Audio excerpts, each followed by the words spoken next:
3 घंटे से मुझे इन्होंने यहाँ रखा हुआ है अदालत के अंदर, जाने नहीं दे रहा है। कभी कोई बहाना मारते हैं, कभी कोई बहाना मारते हैं।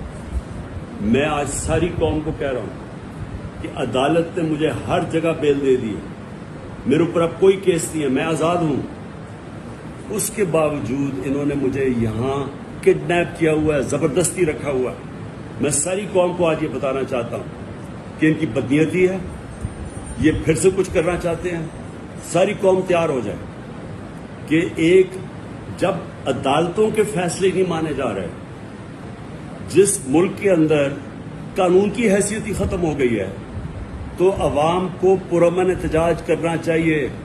नहीं तो हम भेड़ बकरियां बन गए हैं। अब जब आइन की भी कोई परवाह ना हो, जब कानून की भी परवाह ना हो, जो ताकतवर हो जो मर्जी चाहे, कि अदालत ने फैसला कर दिया कि मैं आज़ाद हूं,